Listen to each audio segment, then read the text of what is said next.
දෙවියන් වහන්සේ අපි හැම කෙනෙක්ටම අපිට අනන්‍යතාවයක් තියලා තියෙනවා. සහ ඔබට මට අපි හැම කෙනෙක්ටම අනන්‍යතාවයක් අපේ ජීවිතේ තියෙනවා. පිටින් බලපුවම ඔබටත් අනන්‍යතාවයක් තියෙනවා, මටත් අනන්‍යතාවයක් තියෙනවා. පිටින් බලපුවම එක එක්කෙනාට එක එක විදිහේ අනන්‍යතාවයල් තියෙනවා. කෙනෙක් උසයි, කෙනෙක් මිටි, තව කෙනෙක් මහතයි, තව කෙනෙක් සුදුයි, තව කෙනෙක් කොටයි. කොණ්ඩ එක විදියක්, රවුල එක විදියක්, ඇවිදින විදිය එක විදියක්. මේ විදියට බාහිරින් අපේ හැම කෙනෙක්ටම බාහිර ලක්ෂණ අනුව, ශාරීරික ලක්ෂණ අනුව අපිට හැම කෙනෙක්ටම අනන්‍යතාවයක් තියෙනවා. සමහරවිට ඈතින් කෙනෙක් ඇවිදගෙන එනවා නම් අපිට පුළුවන් අඳුර ගන්න. ඇවිදින ස්ටයිල් එකෙන් අඳුර ගන්න පුළුවන්, මූණ පෙවුනේ නැතත් ඇවිදින ස්ටයිල් එකෙන් කියන්න පුළුවන් මෙයා තමයි යන්නේ. සමහර කට්ටිය පිටිපස්සට දැක්කත් අපිට කියන්න පුළුවන් මෙයා තමයි යන්නේ. සමහර වෙලාවට අපි කරලත් පෙන්නනවා මේක මෙයාගේ ඇක්ෂන් එක, මේක මෙයාගේ ඇක්ෂන් එක කියලා. එක එක්කෙනාට අනන්‍ය වූ ලක්ෂණ බොහොමයක් තියෙනවා මනුෂ්‍ය විදිහට ගත්තම. සමහරවිට දැන් අපි දන්නවා දේශපාලඥයෝ අපේ දැන් අනුර කුමාර මහත්තයා ගත්තොත් පොඩ්ඩක් කල්පනා කරලා බලන්න කියලා අපි කියපු ගමන් කට්ටිය දන්නවා පොඩ්ඩක් කල්පනා කරලා බලන්න කියලා බර කරලා කියපු ගමන් ඔහුට අනන්‍ය වෙච්ච ලක්ෂණයක් තමයි අනුර කුමාර දිසානායක සහෝදරයාගේ තියෙන ලක්ෂණේ. බොහෝ වෙලාවට මේ විදියට මිනිස්සුන්ගේ බාහිර ලක්ෂණ වලින්, බාහිර කාරණා තුලින් අපි මිනිස්යන්ට අනන්‍යතාවයක් අපිට ගොඩනැගලා තියෙනවා. ඔබට වෙනම අනන්‍යතාවයක් තියෙනවා, මට වෙනම අනන්‍යතාවයක් තියෙනවා, මගේ හැසිරීම රටාව, ඔබේ හැසිරීම රටාව. මේ විදියට මිනිස්යාට වෙන් වූ අනන්‍යතාවයක් තියෙනවා. එහෙනම් මිනිස්යාට බාහිර ලක්ෂණ අනුව දෙවියන් වහන්සේ අපිට අනන්‍යතාවයක් තියදී දෙවියන් වහන්සේ ඉදිරියේ දෙවියන් වහන්සේ තුල ඔබේ අනන්‍යතාවය මොකද්ද? අද අපි බලමු දෙවියන් වහන්සේ තුල මගේ අනන්‍යතාවය මොකක්ද කියලා. අපි අද කතා කරමු දෙවියන් වහන්සේ තුල අනන්‍යතාවය. බයිබලයේ හිටපු අයටත් අනන්‍යතාවයන් තිබුණා. අපි බයිබලයේ බොහෝ මනුෂ්‍යයන් නම් වෙන උප්පත්ති පොතෙන් පටන් ගත්තාම එලිදරව් පොතට යනකම් අපි දකිනවා යේසුස් වහන්සේගේ ගෝලය වෙන්න පුළුවන්. තව බොහෝ බයිබලයේ හිටපු මනුෂ්‍ය වෙන්න පුළුවන්. බොහෝ මනුෂ්‍ය අපිට හම්බෙන හැම තැනකදීම බයිබලයත් ඔවුන්ට නැත්තම් දෙවියන් වහන්සේත් ඔවුන්ට අනන්‍ය වූ ලක්ෂණ තුලින් දෙවියන් වහන්සේ ඔවුන්ට අනන්‍යතාවයක් ලබා දීලා තියෙනවා. අපිට ප්‍රසිද්ධම අපි දන්න නම් තියෙනවා. අපි දන්නා ඇදහිල්ල පියා කියලා හැඳින්වුවා. දෙවියන් වහන්සේගේ හදවතට එකග මනුෂ්‍යයා කියලා හැඳින්වුවා. මේ විදියට දෙවියන් වහන්සේගේ අනන්‍යතාවයක් දෙවියන් වහන්සේ ඔවුන්ට දීලා තිබුණා. ඔබට එකිනෙකනට අද දවසේ ඔබගේ ලියන පොතේ ඔබට ලියන්න පුළුවන් දෙවියන් වහන්සේ තුල දෙවියන් වහන්සේගේ කෝණයට අනුව දෙවියන් වහන්සේ මන් දිහා බලන විදිය අනුව මගේ අනන්‍යතාවය මොකක්ද? මගේ අනන්‍යතාවය කියන්නේ මගේ අනන්‍යතාවය නෙමෙයි. ඔබ එකිනෙකනාගේ අනන්‍යතාවය මොකක්ද කියලා දෙවියන් වහන්සේගේ ඇස් දෙකෙන් ඔබ දිහා බැලුවොත් ඔබේ අනන්‍යතාවය මොකක්ද කියන එක අද දවසේ ඔබ එකිනෙකනාට ලියන්න පුළුවන්ද? කී දෙනෙක්ට පුළුවන්ද මට ලියන්න පුළුවන්? අපි කියමු 1 සාමුවෙල් පොතේ 16:7 වෙනි පදය. 1 සාමුවෙල් 16:7. නමුත් ස්වාමින් වහන්සේ සාමුවෙල්ට කතා කොට ඔහුගේ පෙනීම දෙසා ශරීරයේ උස දෙසවත් නොබලන්න. මක් නිසාද මම ඔහු එපා කළෙමි. ස්වාමින් වහන්සේ මනුෂ්‍යයා බලන්නාක් මෙන් නොබලනසේක. මනුෂ්‍ය තෙමේ පිටාතර පෙනීම බලන්නේය. නමුත් ස්වාමින් වහන්සේ සිත බලනසේකයි කීසේක. මේ අවසාන කොටස ඔබ හොඳට කියවන්න. ඒ බයිබල් පදයේ මුල් ටික නෙමෙයි අවසාන ටික ඔබ හොඳට කියවලා බලන්න. මනුෂ්‍ය තෙමේ පිටාතර පෙනීම බලනසේක. නමුත් ස්වාමින් වහන්සේ සිත බලනසේකයි කීසේක. මනුෂ්‍ය බොහෝ වෙලාවට අපි හැම කෙනෙම බලන්නේ පිටත පෙනුම. ඔබට පුළුවන් ඔබේ වාහනයක එකම වාහනේ ඔබට පුළුවන් ෂෝටක් ගහලා ටී-ෂර්ට් එකක් ගහලා ඔබ බැංකුවට ගියොත් ඔබට සමහර වෙලාවට ඉන්න සිකියුරිටි දොර අරින්නේ නැති වෙන්න පුළුවන්. හැබැයි ඔබ ඒ වාහනේම ඔබේ ලක්ෂ 100කද 120කද ලක්ෂ 200ක 300ක ඒ වාහනේම ඔබ ලස්සන ෂර්ට් එකක් ඇඳලා අවම පවුම් 5ක විතර බ්‍රේස්ලට් එකක් දාලා සපත්තු දෙකක් දාලා ඔබ බැංකුව ඉස්සරහට ගියොත් ඔබට දොරත් ඇරලා ඉඳගන්න සර් කියලා ඔයාලට පුළුවන් නම් තේකකුත් දෙයි. මනුෂ්‍ය බලන්නේ පිටස්තර පෙනුම. මනුෂ්‍ය පිටස්තර පෙනුමෙන් මනුෂ්‍යව මයින්නවා. අපිත් එහෙමයි. මමත් එහෙමයි ඔබත් එහෙමයි. අපිත් කවුරු හරි දැක්කොත් පිටස්තර පෙනුමෙන් මෙයා මේ වගේ කෙනෙක්. මෙයා මේ වගේ කෙනෙක් කියලා අපිත් මනුෂ්‍යව මැන ගන්නවා. ඒක තමයි සාමාන්‍ය මනුෂ්‍ය ක්‍රමය. හැබැයි දෙවියන් වහන්සේ බලන්නේ අපේ පිටස්තර පෙනීමවත්, අපේ පිටස්තර අපේ අඳින ඇඳුමවත්, පිටස්තර අපේ කාරණාවල්ත් අපේ හැකියාවත් ඒ කිසි දෙයක් නෙමෙයි. දෙවියන් වහන්සේ බලන්නේ අපේ ඇතුළාන්ත පෙනීම. නැත්නම් අපේ ඇතුළාන්ත අපේ ජීවිතය ඇතුළාන්ත අනන්‍යතාවයේ දෙස තමයි දෙවියන් වහන්සේ අපේ අවධානය යොමු කරන්නේ. සමහරවිට ඔබට හිතෙන්න පුළුවන් සමහර කෙනෙක් දැක්කම මේ මනුස්සයා මාර ආත්මිකයි. ඔයාලට හිතෙන්න පුළුවන් මම දේශනා කරන නිසා දැන් විනෝල් ඉස්සරහා දේශනා කරනවා විනෝල් මාර ආත්මිකයි. ඔබට හිතන්න පුළුවන් නැත්තම් කෙනෙක් ගීතිකා ගායනා කරනවා ගායනා කණ්ඩායම ඉන්න ඔවුන් මාර ආත්මිකයි. දෙවියන් වහන්සේගේ ආත්මික වීරයන්. අපි ආත්මිකයි අපි පෞකාරයෝ නෙමෙයි මේ ගීතිකා කියන මිනිස්සුත් ආත්මිකයි පෞකාරයෝ නෙමෙයි. දැන් හිතන්න එපා දැන් බලලා මේ පෞකාරයෝ ටික තමයි මේකේ ඔක්කොම ඉන්නේ මුන් මේ කියන ඒවා මුන්ගේ ජීවිතේ නෑ. එහෙම හිතන්න එපා. මේ අපි ආත්මිකයි අපි දෙවියන් වහන්සේ තුල පරිවර්තනය වෙච්ච මිනිස්සුયો. බොහෝ වෙලාවට ඉස්සරහා ඉන්න මිනිස්සෙක් දැකලා යාඥා කරන මිනිස්සෙක් දැකලා අපිට කියන්න පුළුවන් පිටස්තර පෙනුම බලලා දෙවියන් වහන්සේගේ මෙයා වීරයෙක් දෙවියන් වහන්සේ තුල ආත්මික මිනිස්සෙක් හැමදාම පල්ලියට එනවා දෙවියන් වහන්සේ කාර්නාල් කරනවා හැම වැඩේට උදව් කරනවා ආත්මික මිනිස්සෙක්. හැබැයි දෙවියන් වහන්සේ ඉදිරියේ ඔබේ අනන්‍යතාවය මොකක්ද කියලා එක අපි ඉස්සරහා දේශනා කරත් අපි ගායනා අපේ කට්ටිය ගායනා කරන්න පුළුවන් සේවයේ කාරණාවක නිරතුණත් දෙවියන් වහන්සේගේ අනන්‍යතාවයේ දෙස අපි අවධානය යොමු කර යුතුව තිබෙනවා. මොකද දේශපාලඥයොත් අපි දන්නවා දේශපාලඥයොත් ස්ටේජ් එකේ ඔවුන් දේශන පවත්වනවා. ස්ටේජ් එකේ හොඳ කතා කරනවා. ස්ටේජ් එකේ ඒ මිනිස්සු තරම් හොඳ මිනිස්සු ටිකක් දේශපාලකයන්ගෙත් නැහැ. මේ ටිකේ ඔයාලට බලන්න පුළුවන් හන්දියක් ගානේ ඉන්න බෝක්කුඩ ඉන්න මිනිස්සු පවා ඡන්දෙ ඉල්ලනවා. මේ පාර ප්‍රාදේශ සභා මැතිවරණේ ඊට පස්සේ නගර සභා මැතිවරණේ තියෙනවා. මේ හන්දි ගානේ ඉන්න බෝක්කුඩ ඉන්න එකාගේ ඉඳලා ඡන්දෙ ඉල්ලනවා. මේ පාර ඡන්දෙ ඉල්ලන්නේ නැත්තේ මායි ඔයාලා කීප දෙනයි අරෙන්න අනිත් හැමෝම වගේ ඡන්දෙ ඉල්ලනවා. දැන් මේ පාර මේ පල්ලිය ඡන්දෙ ඉල්ලන අයත් ඉන්නවනම් සමා වෙන්න. ඔයාලා ඡන්දෙ ඉල්ලන්න. අපි දැනට දන්නේ එක්කෙනෙක් දෙන්නෙක් ඉල්ලනවානේ පල්ලියේ. ඒ කට්ටිය ඡන්දෙ ඉල්ලන්න අවුලක් නැහැ. අපි මොකුත් කියන්නේ නැහැ. කිසි ප්‍රශ්නයක් නැහැ. ඔයාලා ඡන්දෙ ඉල්ලන්න ඕනේ දේශපාලඥයෙක් වෙන්න ඕනේ නම් වෙන්න. ඒක යහපත් කාරණාවක්. දේශපාලඥයෙක් වෙන්න ඕනේ නම් ඔබ දේශපාලඥයෙක් වෙන්න. ඔබේ දරුවව දේශපාලඥයෙක් කරන්න. මේ රටේ ඉහළ නායකයෙක් බවට පත් කරන්න. මොකද මගේ පොඩි කාලේ අරමුණ තිබ්බේ මොකද්ද කියලා අපේ තාත්තගෙන් ඇහුවා. මම පොඩි කාලේ බලාගෙන හිටියේ ඡන්දෙ ඉල්ලන්න. තාම අපේ ඉස්කෝලේ ටීචර්ස්ලා අහනවා විනෝල් ඡන්දෙ ඉල්ලන්නේ නැද්ද කියලා. මං කොච්චර ඡන්දෙ ඉල්ලන්න ප්ලෑන් කරාද කියනවනම් මම කල්පනා කරලා තිබ්බා ඉස්කෝලේ ඉන්න මදාවියෝ ටික ඉස්කෝලේ ඉන්න මජර වැඩ කරන ටික උන්ට බෝතලයක් දුන්නොත් ආය ඕන වැඩක් කරගත්ත හැකි. ඒ කොල්ලෝ ටිකව මම හොඳට ප්ලෑන් කරලා පොඩි කාලේ ඉඳලා මම යාළු කරගෙන හිටියේ ඡන්දෙ ඉල්ලන වැඩවලට පාවිච්චි කරట్ల. සරුත් කතා කරලා තියෙනවා විනෝල් පොඩ්ඩක් හදාගන්න මේ ඉස්කෝලේ යනම්මනම් කරනවා වැඩි. එහෙම කියලා. මොකද මම ඒ දවස්වල ඉඳලා මම හිතුවා පහුගිය කාලේ තිබුණු ඡන්ද වාතාවරණයත් එක්ක මං හිතුවා මැරේක් වගේ හිටියේ නැත්තම් ඡන්දෙ ඉල්ලන්න බෑ. ඉස්කෝලේ කාලේ ඉඳලා මේ වැඩ ටික කරන්න ඕනේ. ඒක නිසා මේ මාව සමහර මගේ සාක්ෂි අහලා තියෙන අය දන්නවා මාව දෙපාරක් පොලිසියට එක්කකට ගිහිල්ලා තියෙනවා. මාව ඇතුළටත් දාලා තියෙනවා. තාත්තා එක දවසක් එන්න කියලා කිව්වා.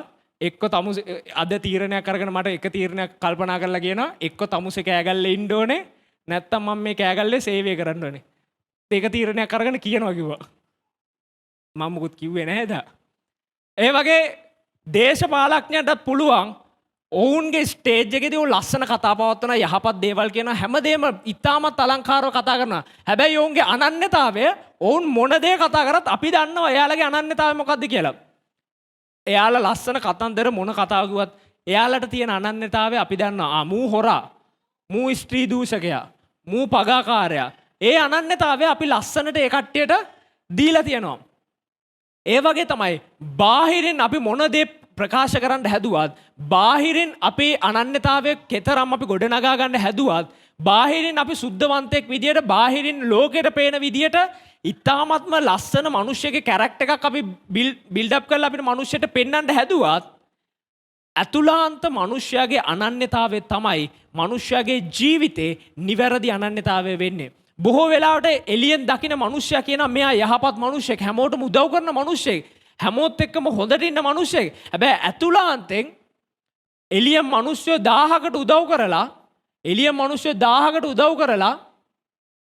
ආගමික වැඩ කටයුතු වලට උදව් කරලා ඔක්කොම වැඩවලට උදව් කරලා යටින් තමන්ගේ බිස්නස් එක කුඩු බිස්නස් එකක් නම් අනන්‍යතාවයේ බාහිරින් පෙන්වන අනන්‍යතාවය නෙමේ ඇතුළාන්ත මිනිස්සයාගේ අවංක මිනිස්සෙක් විදියට ගත්තම ඇතුලාන්ත අනන්‍යතාවය තමයි ඔහුගේ බිඳ වැටුණු අනන්‍යතාවයක්. ඒක නිසා දෙවියන් වහන්සේ අපිට කියන බාහිර ලක්ෂණ නෙමෙයි දෙවියන් වහන්සේ බලන්නේ. දෙවියන් වහන්සේට වැදගත් වෙන්නේ අපේ කෙනෙක්ගේ ඇතුලාන්ත ජීවිතය. මම අද ඔයාලට බර දේශනාවක් කරන්න යන්නේ නැහැ. අද දවසේ බර ඉගැන්වීමක් කරන්න යන්නේ නැහැ. මොකද ඔබට හොඳ ගුරුවරයෙක් ඉන්නවා. මම ඊ타ත්ම සරල මතක් කිරීමක් අද දවසේ ඔබ එකිනෙකාට කරන්න යන්නේ. බොහෝ වෙලාවට කිතුනෝ විදිහට අපි හිතනවා අපි ගැලවීම ලැබුවා. අපි ගැලවීම ආරක්ෂා කරගන්න ඕනේ. අපි ගැලවීම තුල අපේ ජීවිතය ගෙනියන්න ඕනේ. අපි ගැලවීම ලැබුවට පස්සේ කොහොම හරි ගැලවීම ආරක්ෂා කරගෙන ඉඳලා අවසාන අරමුණ තමයි කොහොම හරි මේ පොළවේ කාලි ඉවර කරලා කවදා හරි මැරෙන දවසේදී මොනවා හරි වෙලා මැරුණාට පස්සේ කොහොම හරි ස්වර්ගයට පැන ගන්න එක. එහෙම කරගත්තොත් ඇති කියන කට්ටිය කවුද ඉන්නේ? ස්වර්ගයට යන්න ඕනෙත් නැද්ද? මොනවා හරි කරලා ස්වර්ගයට පැනගත්තොත් ඇති. එකෙක්වත් ස්වර්ගයට යන්න කිසිම අදහසක් නැහැ. අදට දේශනාව ඇති ඔබට සුබ දවසක් කියලා තමයි කියන්නේ වුණා. මමත් ඒ දවස්වල හිතුවා මුකුත් කරන්න ඕනේ නැහැ. ගැලවීම කොහොම හරි ආරක්ෂා කරගෙන ඉඳලා හිමීට ස්වර්ගයට ගමන් කරගත්තොත් කොහොම හරි ඇති කියලා. අපිත් බොහෝ වෙලාවට බොහෝ කිතුණුවන්ගේ මේ වර්තමාන කිතුණුවන්ගේ අදහස වර්තමාන කිතුණුවන්ගේ ජීවිතයත් ඒ වගේ තමයි. අපි හිතනවා අපි ගැලවීම ලැබුවා, අපි දෙවියන් වහන්සේව හඳුනාගත්තා, ගැලවීම අපි දන්නවා. දැන් අපි කොහොම හරි මේ ගැලවීම ආරක්ෂා කරගෙන ඉඳලා අපි කොහොම හරි ස්වර්ගයට යන්න අවස්ථාව හදාගත්තොත් ඇති කියලා. එතකොට මොකද කරන්නේ? මාසෙකට එකපාරක් බියර් එකක් ගහනවා. සතියට එකපාරක් බුලත් ටිකක් කනවා. ඊට පස්සේ තව මොකක් හරි කුප්ප වැඩක් කරනවා.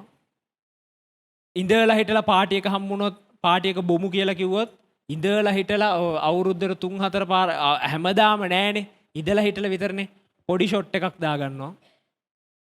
කමන්නේ දෙවියන් වහන්සේගෙන් අපිට ගැලවීම තියෙනවානේ.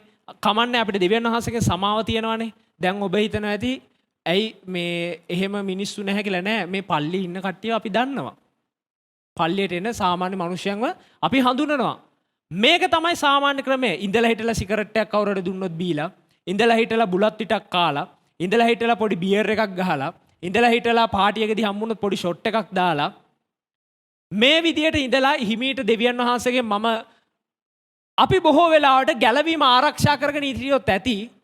යේසුස් වහන්සේගේ මේ දෙයට සමාව අරගෙන කොහොම හරි අපි යේසුස් වහන්සේගෙන් කොහොම හරි ගින්නෙන් ගැලවුණාක් මෙන් ස්වර්ගයට යමු කියන මතේ බොහෝ වෙලාවට බොහෝ දෙනෙක් ඉන්නේ. නමුත් ඒක අර ටැලන්ට් උපමාව අපි හැම කෙනෙක්ම ටැලන්ට් උපමාව දන්නා. ටැලන්ට් උපමාව එක්කෙනෙක්ට එකක් දෙනවා. තව කෙනෙක්ට දෙකක් දුන්නා, තව කෙනෙක්ට තුනක් දුන්නා. ටැලන්ට් කීපේ දෙවියන් බෙදලා දුන්නාට පස්සේ එක ටැලන්ටයක් හම්බෙච්ච මිනිසයා එයා හිතුවා මේක කොහොම හරි ආරක්ෂා කරගත්තොත් ඇති කියලා මේක අරගෙන ගිහිල්ලා වලලලා ආරක්ෂා කරලා ස්වාමියා නැවත එන දවසේදී එයාට ඒක ගෙනල්ලා දුන්නා. අපි හැමෝම දන්නවා සන්ඩේ ස්කූල් ළමයාගේ ඉඳලා දන්නවා. එක ටැලන්ටේ අරගෙන ආපු කෙනාට මාගේ අවිශ්වාසවන්ත 16 කියලා ඒ ටැලන්ටෙත් අරගෙන අනිත් 5ක් දුන්නු කෙනාට ඒ ටැලන්ටෙත් දුන්නා. ගැලවීමත් හරියට ඒ වගේ තමයි. ගැලවීම කියන්නේ අපේ අත්තිවාරම. ගැලවීම යේසුස් වහන්සේ අපේ දුන්නට පස්සේ අපි හිතනවා නම් ගැලවීම වලලලා දාලා ගැලවීම කොහොම හරි ගැලවීම කියන කාරණාව අපේ ජීවිතේ ආරක්ෂා කරගෙන ඉඳලා ඊට පස්සේ අපි එතනින් පස්සේ කොහොම හරි ස්වර්ගයට යමු. ස්වාමියා එන දවසේදී ස්වාමියා අපෙන් ඇවිල්ලා අහන දවසේදී අපිට කොහොම හරි ස්වර්ගයට යන්න අර එක ගැලවීම ආරක්ෂා කරගත්ත නිසා පුළුවන් කියලා ඔබ හිතනවා නම් ගැලවීම කියන්නේ වර්ධනය වෙන කාරණාවක්. ගැලවීම වර්ධනය වීමේ ස්වභාවයකින් තමයි දෙවියන් වහන්සේ අපිට ඒක දීලා තියෙන්නේ. ගැලවීමත් ලබලා ඒක එක තැන තියාගෙන ඉන්නකො ජීවිතේ හැමදාම පල් වෙලා යන කාරණාවක් බවට ගැලවීමත්පත් වෙනවා. ඔබ ඉරිදට පල්ලියාවට ඉරිදට පල්ලිය ඇවිල්ලා ඔබ සම්මාදමක් දැම්මට පඳුරක් දැම්මට ඔබ අපි හැමෝම දන්න අපිට ස්වර්ගය යන්න බෑ. අපිට ලැබුණු ගැලවීම ඒක අපේ අත්තිවාරම නම් අපිට තියෙනවා එතනින් පස්සේ වගකීමක්. බිත්ති ඒක ගොඩනගලා වහලෙ ගහලා ටයිල් කරලා ඒක ලස්සන නිමවුමක් විදියට දෙවියන් වහන්සේගේ අනර්ග ගෘහයක් විදියට ඒක අපේ ජීවිතේ ඒක ගොඩනැගීම අපි එකිනෙකාගේ වගකීමක්ව තියෙනවා. අපි සමහර කට්ටිය දකිනවා, සමහර කට්ටිය පල්ලියට එනවා, নমස්කාරයට ඉන්නවා. සම්මාදම් දාන්නක් කලින් සම්මාදම අතට ගන්නවා. සම්මාදම දාලා එහෙම ටක් ගාලා නැගිටලා යනවා. එහෙම කට්ටිය ඉන්නවා සභාවේ. ඒ කට්ටිය දෙවියන් වහන්සේ දෙයියෝ රවට්ටන මම කියනවා සමහර කට්ටිය කියලා දෙයියෝ රවට්ටන ඩයලොග් ඇවිල්ලා ඉන්නවා දෙවියන් වහන්සේට පගාව දීලා ටක් ගාලා පැනලා යනවා කියලා. කෙනෙක් කෙනා ගැන දෙවියන් වහන්සේට අනන්‍යතාවයක් තියෙනවා වගේම ඔබේ පාස්ටර්ටයි සිස්ටර්ටයි ඔබ ගැන ගොඩ නැගිච්ච හොඳ අනන්‍යතාවයක් තියෙනවා. ඔබ හොඳ නම් කරන්නේ ඔබ ගැන හොඳ අනන්‍යතාවයක් තියෙනවා. ඔබ දෙයියෝ රවට්ටනවා නම් අපි හොඳට බලාගෙන ඉන්නේ. එනවා මෙහෙම අතට අරගෙන ඉන්නවා ටක් ගාලා දාලා ඊළඟ යාඥා කරද්දී බඩු මිසින්. දෙවියන් වහන්සේ අපිට දුන්නු ගැලවීම ඒක වර්ධනය වෙන දෙයක්. ඔබ හිතනවා නම් මට දුන්නු ගැලවීම මං ආරක්ෂා කරගෙන කොහොම හරි ස්වර්ගයට යනවා කියලා. ඒ ගැලවීම ඔබ වර්ධනය කරේ නැත්නම් ඒ ගැලවීම ඔබ ආරක්ෂා කරන්න විතරයි නම් හිතන්නේ ඔබ අනිවාර්යයෙන්ම බය වෙන්න දෙයක් නැහැ. කතා දෙකක් නැහැ. කැට තියලා කියන්න පුළුවන්. ඔබ අනිවාර්යයෙන්ම මරණයට පස්සේ අපායේ. අපි බලමු අනන්‍යතාවය අපේ ජීවිතයේ අනන්‍යතාවය අපි බයිබලේ මම කතා කරද්දිම කිව්වා මුලින්ම කිව්වා බොහෝ දෙනෙට බයිබලයේ සිටින බොහෝ මිනිසයන් ගැන දෙවියන් වහන්සේගේ අනන්‍යතාවය බයිබලෙන් අපිට ප්‍රකාශ වුණා. දෙවියන් වහන්සේ ඔවුන්ට ජීවිතයට දීලා තිබුණු අනන්‍යතාවය දෙවියන් වහන්සේ ඔවුන් ගැන තබපු අනන්‍යතාවය ලෝකයට ඔවුන්ව විවෘත වුණා. අද මුළු ලෝකයක් කතා කරන අනන්‍යතාවයක් බවට ඔවුන් එකිනෙකාගේ ජීවිතේ අනන්‍යතාවය දෙවියන් වහන්සේට තබපු විශ්වාසය මුළු ලෝකෙටම ප්‍රකාශ වුණා. එහෙනම් අපි බලමු අනන්‍යතාවය පිටතට දිස්වීමටත් කාලයක් තියෙනවා. අනන්‍යතාවය පිටතට දිස්වීමට කාලයක් ඇත. දෙවියන් වහන්සේගේ අනන්‍යතාවය දෙවියන් වහන්සේ අපි ගැන තිබ්බ අනන්‍යතාවය පිටතට දිස්වෙන්නත් කාලයක් තියෙනවා. ඔබට පුළුවන් ලියාගන්න අනන්‍යතාවය පිටතට දිස්වීමට කාලයක් ඇත. දෙවියන් වහන්සේට ඔබ යමක් කරන විට ඔබ දෙවියන් වහන්සේට අවංක වෙද්දී ඔයා දෙවියන් වහන්සේට අවංකයි නම් ඔබ දෙවියන් වහන්සේට මුළු ජීවිතය කැප කරනවා නම් දෙවියන් වහන්සේ ඔබට කෘතගුණ දක්වන කෙනෙක්. දෙවියන් වහන්සේ කළගුණ නොදන්න දෙවි කෙනෙක් නෙමෙයි. දෙවියන් වහන්සේ බලු වැඩ කරන්නේ නැහැ. අපි කාට හරි උදව්වක් කරොත් මිනිස්සුන්ට උදව්වක් කරොත් ආයේ අපිට උදව්වක් හම්බෙයිද කියන එක ෂුවර් නැහැ. ඔබට මට සමහරට මිනිස්සුෙක් උදව් කරොත් අපි ඒ උදව්ව මතකෙට තියාගෙන ඉඳලා අනිත් මිනිස්සුන්ට කරාට මගේ පෞද්ගලික අත්දැකීම මම 100කට උදව් කරොත් මට එකකින් දෙන්නෙක් විතර තමයි ආපහු මොකක් හරි උදව්වක් ඕන වුණොත් කරලා තියෙන්නේ. මං හිතන්නේ ඔබටත් ඔබේ පෞද්ගලික අත්දැකීමත් ඒක තමයි. ඒක තමයි මනුෂ්‍ය ස්වභාවය. හැබැයි දෙවියන් වහන්සේ මනුෂ්‍යයාගේ ස්වභාවය නෙමෙයි. ඔබ දෙවියන් වහන්සේට අවංක වෙනවා නම් ඔබ දෙවියන් වහන්සේගේ කාරණාවට එකග වෙනවා නම් ඔබ දෙවියන් වහන්සේත් එක්ක නම් ගමන් කරන්නේ දෙවියන් වහන්සේ ඔබට කෘතගුණ දක්වන දෙවි කෙනෙක්. මම කිව්වා ඔබට අනන්‍යතාවය පිටතට දිස්වෙන්න කාලයක් ඒකට නිවැරදි කාලයක් ඒකට කාල වකවානුවක් නිවැරදි වෙලාවක් දෙවියන් වහන්සේගේ සැලැස්මේ දෙවියන් වහන්සේ ඔබ එකිනෙක කෙනාට තියලා තියෙනවා. අපි දකිනවා දාවිත්ව අපි බයිබලයේ අපි ලෝකේ බයිබලයේ ඉන්න ප්‍රසිද්ධම කෙනා තමයි යේසුස් වහන්සේ. යේසුස් වහන්සේගෙන් පස්සේ බයිබලයේ ප්‍රසිද්ධම කෙනා තමයි දාවිත්. මොකද ලෝකේ හැම තාම ළමයි දැන් ඉපදෙන ළමයිට ඩේවිඩ් කියලා නම තියෙනවා. දාවිත් කියලා නම තියෙනවා. සහ ලෝකේ ෆිල්ම් හැදෙනවා. ලෝකේ දාවිත් ගැන කතා කරනවා. මොටිවේෂන් ස්පීකර්ස්ලා දාවිත් ගැන කතා කරනවා. දාවිත්ව ලෝකයට ප්‍රකාශ වෙන්න කලින් දාවිත්ව ලෝකයට ප්‍රකාශ වෙන්න කලින් දාවිත්ව ලෝකයට ප්‍රකාශ වෙන්නේ ගොලියත්ව මරණ සිද්ධියේදී. හැබැයි දාවිත් ගොලියත්ව මරන්න කලින් අපි දකිනවා ඔහු සිංහයෝ මැරුවා, වලස්සු මැරුවා, ඔහුගේ බැටළුව වෙනුවෙන් ඔහු සටන් කරා. බොහෝ දේවල් ඔහු කරා. ඒ වෙලාවේදී ඔහුට ඔල්වරසන් දෙන්නවත් ජය වේවා, සුපිරි, එලකිරි මචං, පට්ට, තදකොර ඔය මුකුත් කියන්නවත් අප්පුඩි ගහන්නවත් කිසිම මිනිහෙක් දාවිත් ගාව හිටියේ නැහැ. අඩුම තරමින් දාවිත් බැටළුව ටික බේරගද්දී බැටළුවට අප්පුඩි ගහන්න බෑනේ. thank you දාවිත් කියලාවත් දාවිත්ට කියන්න විදියක් තිබුණේ නැහැ. ඔහුගේ පියාවත් දන්නේ නැහැ ඔහු මෙහෙම දේවල් කරා කියලා. නමුත් ඒ කාල වකවානුව දාවිත්ව සූදානම් කරා ගොලියත්ව මරණ ශක්තිය ඔහුට ලබා ගන්න.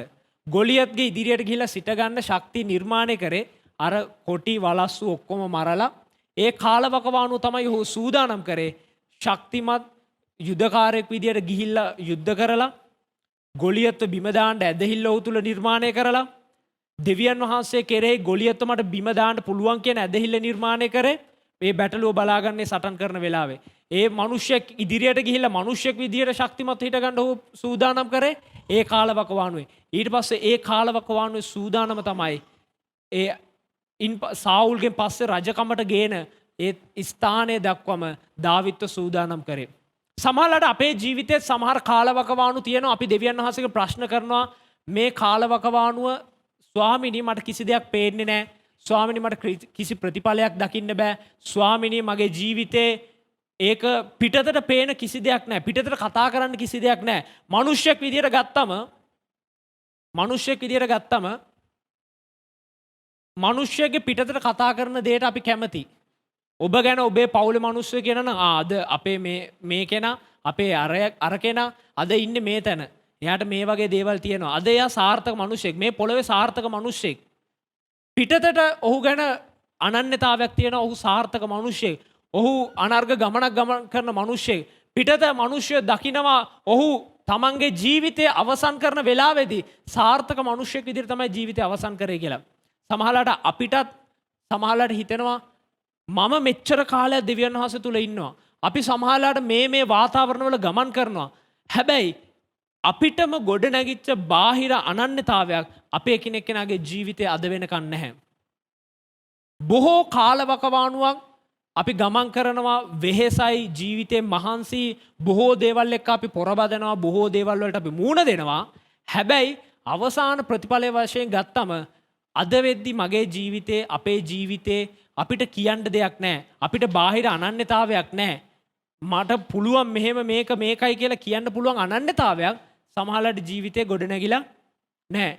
අපි ඒක මට පෞද්ගලිකව එහෙම ලොකු අත්දැකීමක් නැහැ. බාහිර සමාජ පිළිගැනීම ගැන තියෙන අනන්‍යතාවය ගැන මට ලොකු අත්දැකීමක් නැහැ.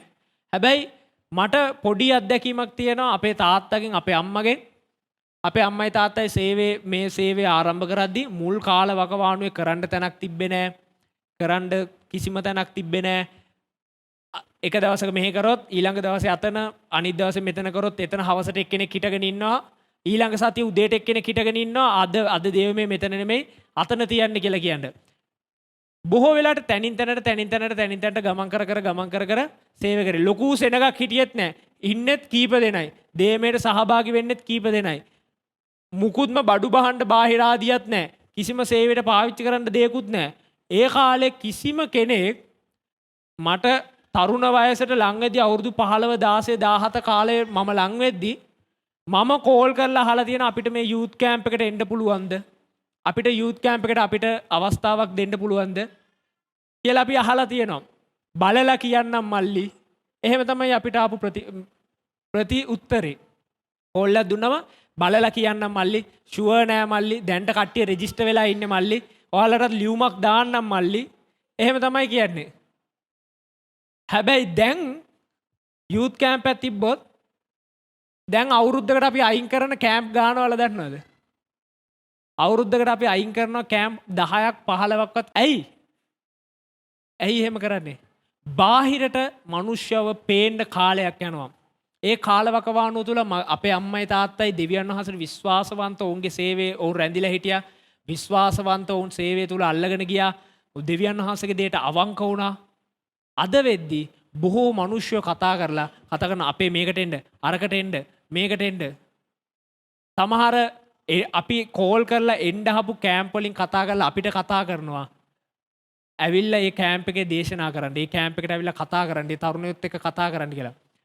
දෙවියන් වහන්සේගේ කාලවකවානුවක් අපි හැම කෙනෙක්ටම තියෙනවා. එක කාලවකවානුවක් තියෙනවා. දෙවියන් වහන්සේ සූදානම් කරනවා. දෙවියන් වහන්සේගේ මහත් වූ අනන්‍යතාවය ඔබෙන් ප්‍රකාශ වෙන පිණිස. බයිබලෙත් බොහෝ මනුෂ්‍යයන්ගේ අපි කාරණාවල් දකිනවා. ඔවුන්ගේ ජීවිතයේ තිබුණු කාරණාවලදී ඔවුන්ව ප්‍රකාශ වෙන්න එක කාලවකවානුවක්ගේ හැම කෙනෙක්ටම බයිබලේ ඔබ අධ්‍යයනය කරලා බලන්න. ඔබ බයිබලේ කියවද්දී හම්බෙන හැම චරිතයක්ම බලන්න. ඔවුන් බයිබලේ ඉන්න කතා කරන හැම කෙනෙක්ම දේවසේවකෙක් නෙමෙයිනේ. බයිබලේ ඉන්න රජවරු ඉන්නවා. බයිබලේ තව බොහෝ මිනිස්සු ඉන්නවා. විවිධ ශේෂ්ත්‍රන් වල ඉන්න මිනිස්සු ඉන්නවා. ඒ හැම කෙනෙක්ම එක කාලවකවානුවක් ඔවුන්ට තිබුණා දෙවියන් වහන්සේත් එක්ක සූදානම් වීමේ කාලවකවානුවක ගමන් කරන්න. දෙවියන් වහන්සේත් එක්ක දෙවියන් වහන්සේ විශ්වාසවන්තව දෙවියන් වහන්සේගේ ඒ ගමන් මාර්ගය තුල දෙවියන් වහන්සේට අවංකව දෙවියන් වහන්සේට යටත් සිතින් දෙවියන් වහන්සේ වෙනුවෙන් ගමන් කරන එක කාලවකවානුවක් තිබුණා. ඒ කාලවකවානුව තමයි අනාගතයේ ඔබව ප්‍රකාශ වීමට අනාගතයේ ලෝකයේ දකින අනන්‍යතාවයකට ඔබව ගේන්න ඔබේ ගම දකින අනන්‍යතාවයකට ඔබව ගේන්න ඔබේ වටපිටාවේ ඉන්න ඔබේ පවුලේ මිනිස්යන් දකින අනන්‍යතාවයකට ගේන්න ඔවුන් එකිනෙක කෙනාව නිර්මාණය කරේ ඒ දෙවියන් වහන්සේගේ සූදානම් වීමේ කාලයයි. ඒක නිසා ළඟ ඉන්න කෙනාටත් කියන්න ඔබට සූදානම් වීමේ කාලයක් තියෙනවා. ඒ කාලය තුල අල්ලගෙන යන්න කියලා කියන්න. කියන්න සූදානම් වීමේ කාලයක් තියෙනවා. ඒ කාලය වෙනකන් අල්ලගෙන යන්න කියලා කියන්න. එක දවසින් තරුවක් වෙන්න බෑ. එක රැයකින් තරුවක් වෙන්න බෑ. ඒක හොඳට ඔයාට බලා ගන්න පුළුවන්. ලංකාවේ තිබ්බ රියැලිටි ෂෝ වල කප් එක රැයින් කප් එක ගත්ත කෙනාව පොඩ්ඩක් කල්පනා කරලා බලන්න. එක රැයින් කප් එක ගත්ත කෙනාව පොඩ්ඩක් කල්පනා කරලා බලන්න. ලංකාවේ ඉතිහාසයේ රියැලිටි කරනේ පළවෙනි කප් එක ඉස්සේ කවුද? දන්නේ නැද්ද? තිරස සුපර්ස්ටාර් සීසන් 1 උසලාන හිමි කරගන්නේ කියලා කාගේ නමද එදා කිව්වේ රෑ? අජිත් බණ්ඩාර කිව්වා. අජිත් බණ්ඩාර තමයි ලංකාවේ රියැලිටි කරනේ පළවෙනි තරුව. එක රැයින් බිහි වෙච්ච එක රැයින් ප්‍රසිද්ධ වෙච්ච පළවෙනි කිරුළ ගත්ත ඒ ගායකයා තමයි අජිත් බණ්ඩාර. අජිත් බණ්ඩාර තාම ඉන්නවා. ඒ සීසන් එකේ සින්දු කියපු ශිහාන් මිහිරංග. ඒ සීසන් එකේ සින්දු කියපු ශිහාන් මිහිරංගයි අජිත් බණ්ඩාරවයි අපි අද ගත්තොත් මොකද තත්ත්වේ? ශිහාන් මිහිරංග කොහෙද ඉන්නේ? අජිත් බණ්ඩාර කොහෙද ඉන්නේ? සින්දු තුනක් කියන්න ශිහාන් මිහිරංගේ ගාන ලක්ෂ 12යි. අජිත් බණ්ඩාර කෝල් කරලා ෂෝ එකක් ඉල්ල ගන්න ඕනේ මං හිතන්නේ. අපි දකින්නේ කොහේ ෂෝ එකක අජිත් බණ්ඩාරව දකින්නේ නැහැ. ශිහාන් මිහිරංගව සතියකට ෂෝ 3කට වගේ ෂෝ 3ක්වත් අවම ශිහාන් මිහිරංගට තියෙනවා. ලංකාවේ ඉතිහාසයේ දිනපු කප් එක ගත්ත කිසිම ගායකයෙක් එක රැයකින් ප්‍රසිද්ධ වෙච්ච කිසිම ගායකයෙක් ඒ කට්ටිය ඉන්නවා. හැබැයි ඒ සීසන් එකේ හිටපු අනිත් කට්ටිය ඒ සීසන් එකේ එයත් එක්ක හිටපු අනිත් කට්ටිය එයාට වඩා ප්‍රසිද්ධයි, එයාට වඩා තරුවක්, ඒ කෙනාට වඩා ඒ කප් එක ගත්ත කෙනාට වඩා ලංකාවේ බබලන තරුවක් වෙලා තියෙනවා.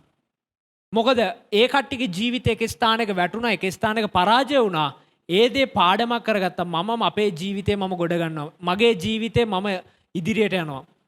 මගේ ජීවිතේ මම කොහොම හරි මගේ ජීවිතේ දිනනවා. ගිය පාර වොයිස් එකේ දිනපු කෙනාව ඔයාලා දන්නවද? ගිය පාර වොයිස් එකේ දිනපු කෙනාව දන්නවද? නෑනේ. මිහිරාන්න දන්නවද ඔයාලා? දැන් අලුත් පරම්පරාව නම් මිහිරාන්න දන්නවද? මුලාවේ සින්දු එහෙම කියන්නේ.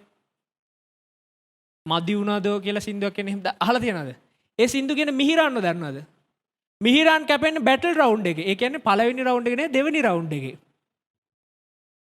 ජීවිතේ වැටීම් වලදී ජීවිතේ අපහසු ස්ථානයන් තුලදී මනුෂ්‍යව නිර්මාණය කරනවා අනිත් කිසි කෙනෙක්ට ගහන්න බැරි විදියට අනිත් කිසි කෙනෙක්ට වැටෙන්න බැරි විදියට තමන්ගේ ජීවිතේ මොන ගැටලුව ආවත් මොන අභියෝගයක් ආවත් ඒ අභියෝගයට අභියෝග කරන්න පුළුවන් වෙන්න තමන්ගේ ජීවිතේ එක තැනකදී වැටුනම දන්නවා මගේ මේ අඩුපාඩුව තියෙනවා ඒ අඩුපාඩුව හදාගත්තොත් මට බැබලෙන මිනිහෙක් බවට පත් වෙන්න පුළුවන් කියන එක.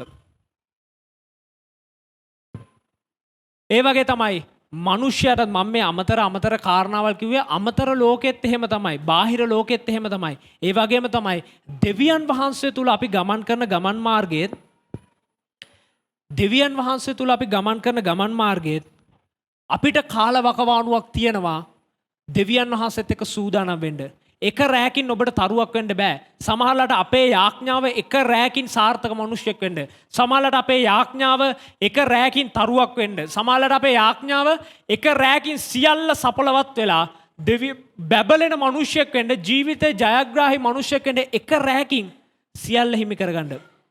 ඔබ දකිනවා ඔබ සාක්ෂියයි බොහෝ මිනිස්යන්ගේ පල්ලිය ඇතුළෙම සාක්ෂියයි දෙවියන් වහන්සේ එක දවසින් එක තප්පරෙන් දෙවියන් වහන්සේ මහත් හාස්කමක් කරලා තියෙනවා.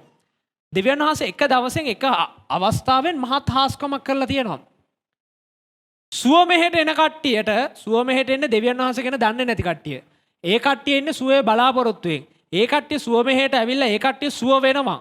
සුව වෙලා දෙවියන් වහන්සේ අඳුර ගන්නවා. හැබැයි ඒ සුවවීම ලෙඩකින් සුව වුණා, යක්ෂ බලපෑමෙන් නිදහස් වුණා, ඊට පස්සේ තව මොකක් හරි ප්‍රශ්නකින් නිදහස් වුණා කියලා ජීවිතේ සාර්ථක කරගන්න පුළුවන්ද? මට පිළිකාවක් හැදිලා සුව වෙන්න මම යාඥා කරගන්න ඇවිල්ලා අද මගේ පිළිකාව හොඳ වෙනවා. මම අද දවසේ පළවෙනි වතාවට එන කෙනෙක්, මං ඇවිල්ලා මගේ පිළිකාව හොඳ වෙනවා. පිළිකාව හොඳ වුණා කියලා මම හෙට ඉඳලා සාර්ථක මිනිස්සෙක්ද? නෑ, මම පිළිකාව හොඳයි. මට තව අවුරුදු 40 50 ජීවත් වෙන්න පුළුවන්. එච්චරයි වෙනස. හැබැයි සමහර කට්ටිය දකින්න සභාවේ ඔබත් එක්කම හිටපු, සභාවේ ඔබත් එක්ක කාලයක් ඔබ එහා පැත්තේ පුටුවේ ඉඳගෙන හිටපු මිනිස්සයා එක දවසක නැගිටලා කියනවා දෙවියන් වහන්සේ මට ආශිර්වාද කරා, දෙවියන් වහන්සේ මගේ බිස්නස් එක සාර්ථක කරා, දෙවියන් වහන්සේ මේ වගේ කෙටි කාලයක් ඇතුලේ මම හැම දෙයක්ම සාර්ථක කරලා හැම දෙයක්ම මම දැන් ෆුල් සක්සස්.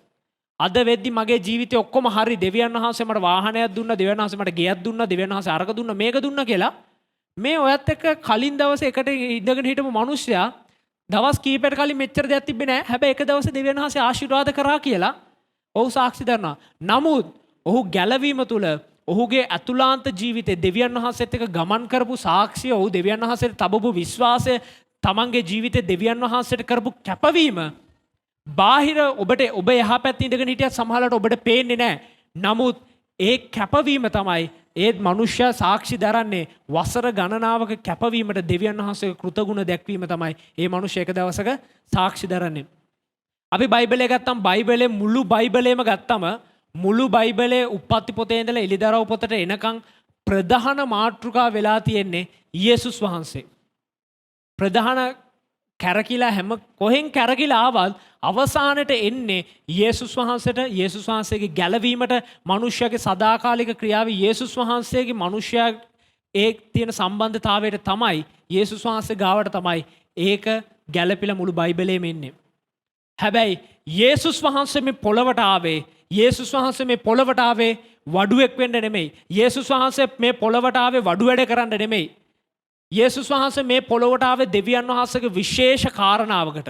හැබැයි යේසුස් වහන්සේ මේ පොළොවේ ගත කරපු කාලයෙන් වැඩිම කාලයකුත් කරේ දෙවියන් වහන්සේ මේ පොළොවට ආපු කාරණාව නෙමෙයි. යේසුස් වහන්සේ මේ පොළොවට ආපු කාරණාව නෙමෙයි. තමන්ගේ ජීවිතේ අවුරුදු 33 මාරෙන් අවුරුදු 30ක් යේසුස් වහන්සේ කරේ මේ පොළොවට යේසුස් වහන්සේ ඇවිල්ලා කරන්න හිටපු දේ නෙමෙයි. යේසුස් වහන්සේ කරේ වඩුවෙක්ගේ වැඩේ. හැබැයි යේසුස් වහන්සේ මේ පොළොවට එන්නේ වඩුවෙක් වෙන්න නෙමෙයි. ඒ දෙවියන් වහන්සේ යේසුස් වහන්සේව වඩුවෙක් විදියට ඒ ගමන් කරන්නේ, ඒ පසුබිම තුල යේසුස් වහන්සේව ගෙනියන්නේ ඒ යේසුස් වහන්සේව සූදානම් කරා යම් දෙවියන් වහන්සේ පවරපු කාර්යයට ඒ කාල වකවානු ඒ අවුරුදු 30 තුල යේසුස් වහන්සේ සූදානම් කරා අර අවුරුදු 3මාරේ මුළු ලෝකේ වෙනස් කරන දෙවියන් යේසුස් වහන්සේගේ ක්‍රියාවලියට.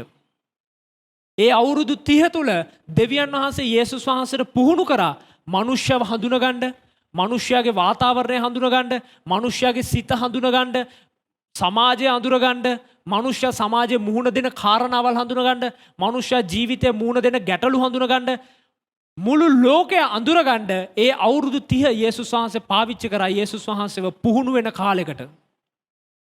ඒ අවුරුදු 30න් පස්සේ යේසුස් වහන්සේගේ කාල වකවානුව උදා වෙද්දී මුළු ලෝකේ ඉන්න සාර්ථකම මනුෂ්‍ය බවට යේසුස් වහන්සේ පත් වුණා. මනුෂ්‍යෙක් වශයෙන් ගත්තම ලෝකේ ඉන්න සාර්ථක මනුෂ්‍ය යේසුස් වහන්සේ. ඇයි මම එහෙම කියන්නේ? යේසුස් වහන්සේව අදහන පිරිස 70%ක් විතර යේසුස් වහන්සේව අනුගමනය කරන මනුෂ්‍යයන් ඉන්නේ. යේසුස් වහන්සේගේ ෆෑන්ස්ලා නෙමෙයි ඉන්නේ. යේසුස් වහන්සේට ඉන්නේ ෆලෝවර්ස්ලා. තේරුණාද ඒක? යේසුස් වහන්සේට ඉන්නේ ෆෑන්ස්ලා නෙමෙයි. යේසුස් වහන්සේට ඉන්නේ ෆලෝවර්ස්ලා. ෆෑන්ගේ ෆලෝවර්ස්ගේ වෙනස මොකද්ද? ෆෑන්ගේ මේ ෆෑන් එක නෙමෙයි. ගායකයන්ට ඉන්නේ ෆෑන්ස්ලා. ගායකෙදි කෑ ගහගෙන යන්නේ ගායකයන්ගේ දැන් චාමර වීරසිංහගේ ටැටූ එක ගහගෙන ඉන්නේ චාමර වීරසිංහගේ ෆෑන්ස්ලා. චාමර වීරසිංහගේ වාහනේ පස්සෙන් දුවන්නේ චාමර වීරසිංහගේ ෆෑන්ස්ලා. ෆලෝවර්ස්ලා නෙමෙයි. කෙනෙක්ව ෆලෝ කරනවා නම් අඳින්නේ විදියට, කරන්නේ කෙනා කරපු දේවල්, එයා කියපු දේවල් තමයි අනුගමනය කරන්නේ. එයා කියපු දේ තමයි අපි අහන්නේ. එයා මොනවාද විශ්වාස කරේ අපි කරන්නේ ඒක. ඒ තමයි ෆලෝවර්ස්ලා. ඒක නිසා යේසුස් වහන්සේට හිටියේ ෆෑන්ස්ලා නෙමෙයි. යේසුස් වහන්සේට ඉන්නේ ෆලෝවර්ස්ලා. යේසුස් වහන්සේව ෆලෝ කරන මිනිස්සු ලෝකෙ 70%කට වඩා ඉන්නේ. ඒ කාලෙත් හිටියේ අපිට පසු පරම්පරාව අපිට කලින් පරම්පරාවෙත් ඉන්නේ. අපෙන් පස්සේ පරම්පරාවත් යේසුස් වහන්සේව අනුගමනය කරන්නේ යේසුස් වහන්සේ මේ පොළවේ ඉන්න සාර්ථකම හිටපු සාර්ථක මිනිසයා නිසා. යේසුස් වහන්සේ මේ පොළවට ආවේ වඩුවෙක් වෙන්න නෙමෙයි. යේසුස් වහන්සේ මේ පොළවට ආවේ මුළු ලෝකෙට ගැලවීම දෙන්න. ඒ ගැලවීම දෙන කාරණාවට අවුරුදු 30ක් යේසුස් වහන්සේ උදෙසා සූදානම් වුණා. ලෝකය හඳුනගන්න යේසුස් වහන්සේ ලෝකය හඳුනගන්න මේ පොළවේ යේසුස් වහන්සේ හිටියත් අවුරුදු 30ක් යනකම් යේසුස් වහන්සේ කවුද කියලා ලෝකය අඳුරගත්තේ නැහැ. හැබැයි ඒ අවුරුදු 30න් පස්සේ දවසේ ඉඳලා යේසුස් වහන්සේ මුළු ලෝකේ අඳුරගන්න පටන් ගත්තා. මුළු ලෝකේ යේසුස් වහන්සේ දැනගන්න පටන් ගත්තා. මුළු ලෝකේ යේසුස් වහන්සේ ගැන කතා කරන්න පටන් ගත්තා. ඒ වගේ තමයි දාවිත් මේ පොළවට ආවේ බැටළුව බලා ගන්න මිනිහෙක් වෙන්න නෙමෙයි. දාවිත් මේ පොළවට ආවේ බැටළුව බලා ගන්න මිනිහෙක් විදියට කාලය ගත කරලා තාත්තා දුන්නු බැටළුව ටික බලාගෙන බැටළු පාලකෙක් වෙලා ඉන්න නෙමෙයි. හැබැයි ඔහු ජීවිතේ දෙවියන් වහන්සේ ඔහුව එක සැලැස්මකට මේ පොළවට එව්වා. ඔහු ඒ කාලවක වානුව තුළ ඔහු සූදානම් වීම තුළ යේසුස් වහන්සේව ගෙනිච්චා. ඔහුට සිදු වුණා අවුරුදු 12ක් බලාගෙන ඉන්න දෙවියන් වහන්සේ ඔහුට තබපු කාරණාව වෙනුවෙන් ඔහු අවුරුදු 12ක් සූදානම් කරා. යේසුස් වහන්සේ දෙවියන් වහන්සේ දාවිත්ව සූදානම් කරා මේ ඒ ප්‍රජාව වෙනස් කරන්න, මේ ලෝකයට බලපෑමක් එල්ල කරන්න දෙවියන් වහන්සේ දාවිත්ව සූදානම් කරා. ආබ්‍රහම් අවුරුදු 25ක් බලාගෙන හිටියා. ඊට පස්සේ අපි දකිනවා යෝසෙප් අවුරුදු 13ක් බලාගෙන හිටියා. නෝව අවුරුදු 120ක් බලාගෙන හිටියා. මේ හැම කෙනෙක්වම ගත්තම හැම කෙනෙක්ටම කාල රාමුවක් තිබුණා, කාල වකවානුවක් තිබුණා. තමන්ව දෙවියන් වහන්සේගේ බබලන මනුෂ්‍යයට දෙවියන් වහන්සේ ඔවුන් තුල තබපු අනන්‍යතාවය ලෝකයට ප්‍රකාශ කරන්න ඔවුන් එකිනෙකනට කාල රාමුවක්, කාල වකවානුවක් තිබුණා. එහෙනම් ඔබටත් මටත් අපි හැම කෙනෙක්ටත් දෙවියන් වහන්සේ එක කාලයක් තබලා තියෙනවා අපේ අනන්‍යතාවයේ මනුෂ්‍යර ප්‍රකාශ වෙන්න. දෙවියන් වහන්සේ අපිට කාල වකවානුවක් තියලා තියෙනවා අපේ අනන්‍යතාවය ලෝකෙට ප්‍රකාශ වෙන්න. ළඟ ඉන්න කෙනාට කියන්න ඔබට පුහුණු වීමේ කාලයක් තියෙනවා. ඒ පුහුණු වීමේ කාලෙන් පස්සේ ඔබේ අනන්‍යතාවය ලෝකෙ දකින්න යනවා කියලා. ළඟ ඉන්න කෙනාට හොඳට කියන්න ඔබට පුහුණු වීමේ කාලයක් තියෙනවා. ඒ කාලෙන් පස්සේ ලෝකෙ ඔබේ අනන්‍යතාවය දකින්න යනවා කියලා.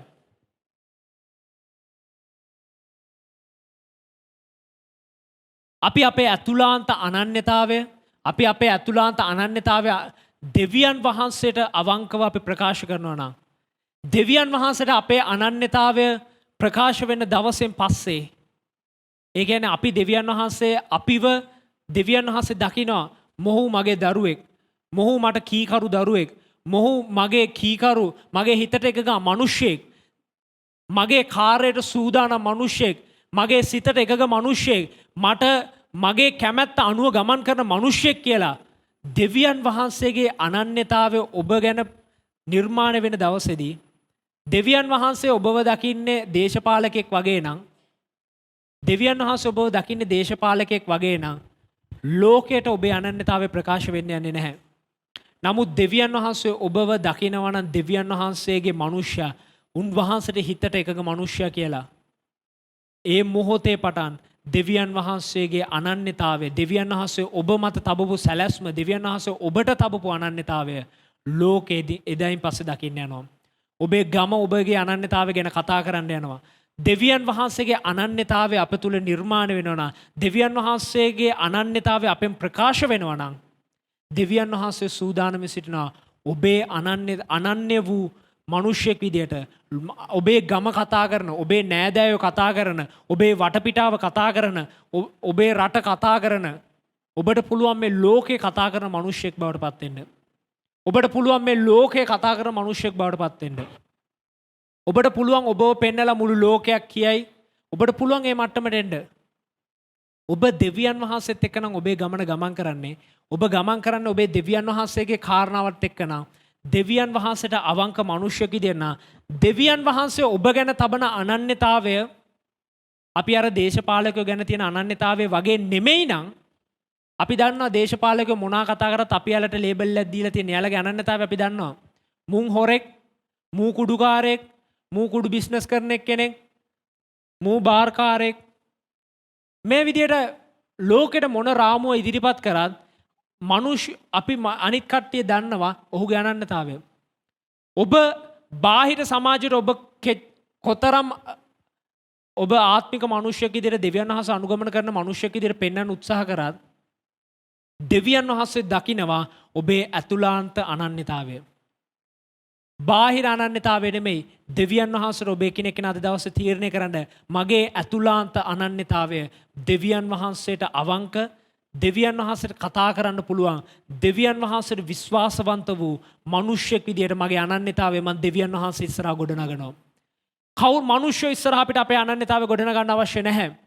අපි දෙවියන් වහන්සේ ඉස්සරහා අපි දෙවියන් වහන්සේ ඉදිරි අපේ ජීවිතයේ අනන්‍යතාවය අපේ ඇතුළාන්ත අනන්‍යතාවය අපි ගොඩනගන්න සූදානම් නම් බාහිර අනන්‍යතාවය දෙවියන් වහන්සේ විසින් අප උදෙසා ගොඩනගන්න යනවා.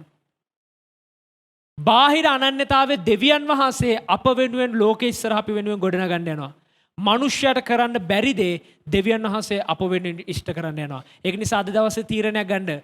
ස්වාමිනී ඔබ වහන්සේ ඉදිරියේ මගේ අනන්‍යතාවය මම නිර්මාණය කරන්න තීරණය කරනවා. ස්වාමිනී ඔබ වහන්සේ ඉදිරියේ මම මගේ අනන්‍යතාවය ගොඩනගනවා. ඔබ වහන්සේගේ අනන්‍යතාවය ප්‍රකාශ වෙන මිනිසෙක් විදියට මම ඔබ වහන්සේ ඉදිරියේ ගොඩනගෙනවා කියන කාරණාව අද දවසේ ඔබ ඒ කැපවීමට එන්න කැමති නම් අද දවසේ ඔබ ඒ කැපවීමට එන්න සූදානම් නම් දෙවියන් වහන්සේ ඔබගේ හැම කාරණාවක් වෙනස් කරන්න යනවා. අදින් පස්සේ ඔබට ප්‍රශ්න කරන්න නෑ ස්වාමිනී ඇයි මේ කාරණාව ඇයි මේ කාරණාව ඇයි මේ කාරණාව කියලා. සමහර මගේ ජීවිතේත් සමහර කාරණාවලදී මම දෙවියන් වහන්සේගෙන් ඇහුවා ඇයි ස්වාමිනී මෙවැනි කාරණාවල මාව ගෙනියන්නේ ඇයි ස්වාමිනී මට මෙවැනි කාරණාවල් වලදී ඔබ වහන්සේ මාව මෙවැනි වාතාවරණ තුල ගෙනියන්නේ කියලා. නමුත් කාලයක් ඇද්දි මට තේරුණා දෙවියන් වහන්සේ මේ කාරණාවල මාව ගෙනිච්චේ දෙවියන් වහන්සේ මේ කාරණා තුලින් මාව ගත්තේ දෙවියන් වහන්සේගේ විශේෂ කාරණාවකට දෙවියන් වහන්සේගේ විශේෂ කාර්යයකට මාව දෙවියන් වහන්සේට සූදානම් කරන්න තියෙනවා. ඒ කාරණාවල් තුලින් මම ගත්ත අත්දැකීම් ඒ ජීවිතයේ දේවල් වලින් මම ගත්ත අත්දැකීම මගේ ජීවිතේ ඉදිරි කාරණාවලදී දෙවියන් වහන්සේ මාව ඔසවා තබන්න දෙවියන් වහන්සේ මට උපකාර කරා. ඒක නිසා ඔබගේ පැමිණෙන වාතාවරණවලදී ඔබේ අනන්‍යතාවය දෙවියන් වහන්සේ ඉදිරියේ ගොඩනගන්න. ඔබේ අනන්‍යතාවය මනුෂ්‍යයන් ඉදිරියේ ගොඩනගන්න යන්න එපා. ඔබේ අනන්‍යතාවය දෙවියන් වහන්සේ ඉදිරියේ ගොඩනගන්න. දෙවියන් වහන්සේ ඉදිරියේ ඔබ අනන්‍යතාවය ගොඩනගද්දී දෙවියන් වහන්සේ ඔබ වෙනුවෙන් දෙවියන් වහන්සේ ඔබගේ අනන්‍යතාවය ලෝකයට ප්‍රකාශ කරයි.